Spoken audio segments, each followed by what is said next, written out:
It's standing in for red blood cell. Have you ever heard blood typing before? Okay. Who knows their blood type? Okay, what's your blood type? Positive. O positive. All right. So we hear things like this. O positive. There's another one. Somebody else over here. Oh no. O negative. All right, that's mine. O positive. Oh, another O positive. Okay, good. B positive. B positive. That is. Either B positive or B negative is the rarest. B positive. Okay. Who else? Who else? A positive. We're getting there. We've got almost all of them. Anybody else different? My boyfriend's AB positive. AB positive. Okay. Weird. Do you know yours? O positive. O positive. Oh, that's actually that's good for you. Okay. Okay, good. So we know what these names. We know the names. You know your own blood. That's good. Can anybody get anybody's blood? No. Okay. So there's got to be some kind of compatibility issues there. Okay. So it goes like this. The A, B, and O. Those are glycoproteins.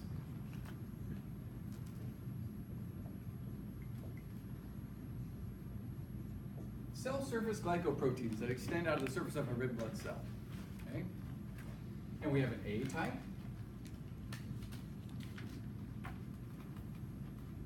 We have a B type that branches. And we have an O type that is truncated and actually doesn't extend out of the cell. Here's an O. And the positive and negative over here, this has to do with the RH. So we'll do ABO there, and then the positive and negative, that's something called RH, which is, actually stands for rhesus factor. It's a type of monkey. Okay. Well, I'm not going to put the RH up there right now. That's a different glycoprotein. It's not one of the ABO markers. It's a different one. Let's just talk about this. This is genetically controlled. I'm not going to get into all describing genes right now. We're just going to lay down the basics. You have genes that control simple traits. Usually they code for proteins. And you have two of every type of gene. Okay, they occur in pairs. Mendel came up with that, and he said genes occur in pairs. So the genes, we usually say I, for immunoglobulin, I, and we call that IA, IB, or IO. And these occur in pairs. So we can have two IAs, we have two IBs, and two IOs. Or we can have all the combinations thereof. We can have IA, IB, or we can have IA, IO, IB, IO, the comma between those. These are what we would call genotypes. So for now, what am I trying to tell you? That the IA is the name of a gene, and that they occur in pairs. Can you follow that? Okay. Now there are names for this. If you've ever studied genetics before, if they have two of the same type, that's called homozygous. If they're different, that's called heterozygous. And at this point, I'm not going to hold you responsible for knowing those terms. We'll do genetics a little bit later in the course. But what is worth mentioning here is this phenomenon. Okay. A and B are co-dominant. Codominant to O, which means dominance and recessiveness means that if you have a dominant gene, it is always expressed. That's what dominant means, it is always expressed.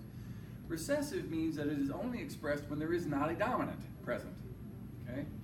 In other words, the only way you can get O expressed is this guy, because there's no dominant present. So then that one is expressed. That one shows up in your phenotype. That's like a recessive gene? Yeah, so O is recessive to A or B. A and B, however, are codominant. They're on equal footing. So when they're together, like in IA, IB, they're both expressed. And that would be a third type over here.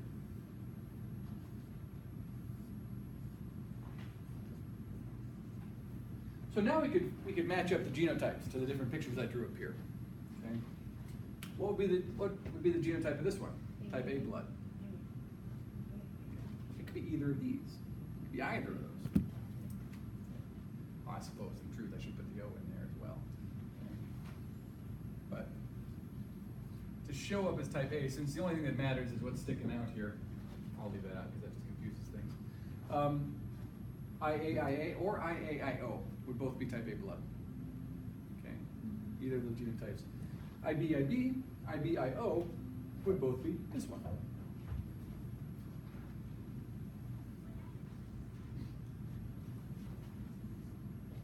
Type O, we already said, and I won't draw an arrow over this, I'll just say number 3 here.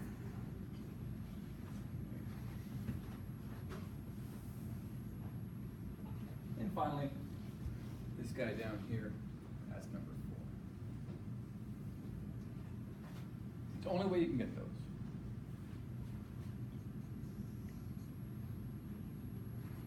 So that's an introduction of how the genetics of it work a little bit. I'm not going to ask you any questions on this right now. Might use it again later when we do genetics. I'm not going to ask anything about the genetics right now.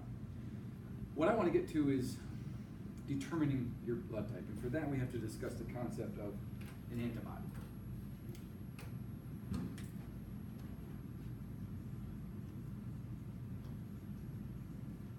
Antibody versus antigen. Okay? Probably some of the most misunderstood concepts in all of biology. An antibody is a protein that your body makes, okay, that recognizes foreign material. That's what an antibody is. Antibody is protein, a protein we make that binds to or recognize. Oh, this is one I always spell wrong. Foreign. EI?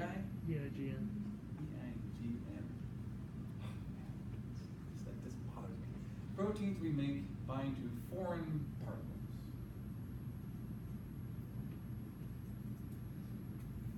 Antigens, then, are the foreign particles. Antigens.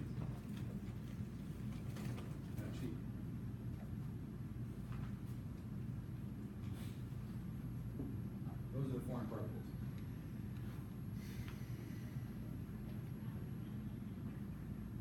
All right. So what happens when an antibody meets an antigen? That's the question. Okay. So here you got an antigen, here you have an antibody, it comes and binds to it. If that happens in your body tissues, it forms what we call an immune complex, and it usually becomes insoluble. It becomes insoluble. It clumps together. We call that agglutination. Okay. When an antibody binds to an antigen, they clump, and we call that agglutinating. Now, it's not the same thing as clotting. Clotting is a very different reaction, cell-based, and we'll talk about that in lecture on Wednesday. But when it agglutinates, it forms a precipitate, and it will crash out a solution. Now, I know most of you took Bio 1100, and we do some labs like this, where we mix some solutions and we look for a precipitate forming. Specifically, I can think about when we take silver nitrate and we combine it with sodium chloride. Okay, that makes silver chloride, which is insoluble, and it forms a milky white precipitate. That's exactly the same kind of thing that happens here, but using larger materials like proteins. So when an antibody recognizes an antigen, it makes an immune complex, it becomes insoluble, and it precipitates, and we can see that. Okay? So what we do is we take a blood sample and we treat it with antibody. Okay? And if the antibody matches the antigens on the blood cells, these things are the antigens.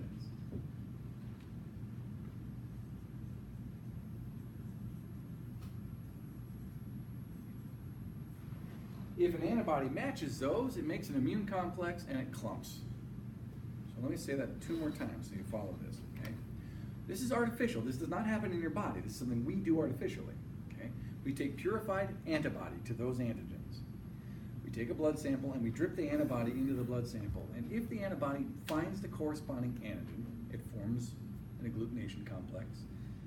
It precipitates, and we can see that. If the antibody doesn't find the matching antigen, it doesn't form a complex, and it doesn't form a precipitate. Okay? So what's the significance of seeing clotting when you're doing blood typing? It means that the antibody matches the what? Antigen. Okay, so if I had a little vial here that said antibody A, and I put it in a little well and I saw the blood clump, what would that tell me about the blood? It had what on it? It had antigen A. So that means that person would have type A blood. Okay? So this is what it looks like when you do this in a little microtiter dish. We have a dish that looks like this, and it has 3 wells in it. And one says A, one says B, and one says RH. Okay? And I take a drop of blood and I put it in here. And I treat with anti-A antibody. That's how we refer to that. We say anti-A. That means antibody to A. And I put that in well A. And after a little while, I see some clumping. I see some precipitate. That tells me that person has type A blood.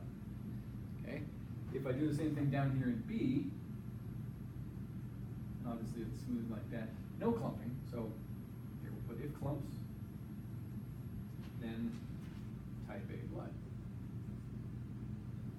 Down here, if no clumps, then what? Then not B. Okay. It doesn't clump, that tells you it's not B. It could clump. If it clumped in B as well, now that would be, I'd have to put anti-B in that well. Don't put anti-A in there, you put anti-B in there. If that clumps in that well, then that tells you it's also B, which is okay, because A and B are codominant. You can be A, B. We had somebody in here who said they were A and B. Okay? If I get no clumping, all right, if it doesn't clump in A or in B, so I treat it with anti-A, no clumping. I treat it with anti-B, no clumping. Then you're type O. Then you're type O. I can't treat with an anti-O because O doesn't come outside the cell. I can't. There is no such thing as an anti-O. Okay. So you have to deduce O from no clumping. Finally, then that just leaves us with the RH. The RH is a different type of protein. I'll make this just a squiggly. So if you have it, you're positive. And if you don't have it, OH, then we call that RH negative. And we don't say the RH, we just say positive or negative. Okay? So for that one, over here we would put in anti-RH. And again, no clumping. That would mean RH negative. And if it clumped, it would be positive. Now, if you're taking notes, do you have that written down? You got it in a way that you can look back and reference it? All right, so you're going to do this experiment today. We have some fake blood back there. We have some fake antibodies. You're going to take a blood type. You're going to put it in 3 wells. Same blood type. You don't know what it is yet. You're going to put there like Mrs. Green, Mrs. Brown, stuff like that. You're going to put it in the 3 wells. And then you got to have the 3 vials of antibody. You have to have anti-A, anti-RH, and anti-B. You put in 2 drops of the antibody, 2 drops of the blood. That's all you need. You really can do it with 1, but 2 works a little bit better. So you put in 2 drops. You drop in the anti-A, you take a fresh toothpick, a little plastic toothpick, and you stir it a little bit. You set that aside. Then you put the anti-B in the second well, which is labeled B. But that's got the same blood sample in it, right? So if you're using, say, Mrs. Green, I think it's Mrs. Green, you put Mrs. Green's blood in all 3 wells. But only anti-A in the A well, anti-B in the B well, and anti-RH in the RH well. And you do not cross those 3. You don't use the same toothpick, okay? In immunochemistry, if you cross those things, you're going to get a cross reaction. So you have to be very, very careful not to do that. And then you have to let it sit and stand for about 15 minutes. And you come back and look at it. If you see any change, we're going to call that precipitation, okay? A couple of them get real crystalline, and those are obvious. But the B1, in my experience, just gets a little cloudy. It doesn't really crystallize. So if you see any change, you just call that agglutination. And it means that matches that type. That's how you do the procedure. So look, on the test, I always do this. There's always one of those trays out there, usually maybe 2 trays, and you have to tell me the blood type just from looking at this. This should be easy. You look at it and look, if there's no clumping, it's O negative. If it all clumps, what would that be? If it clumped in all 3, that'd be A positive, AB positive, right? If it clumped in just the B, B negative. It's positive if it clumps in RH, it's negative if it doesn't. Okay. If it didn't clump in A or B, but did clump in RH, O positive. O positive. If it doesn't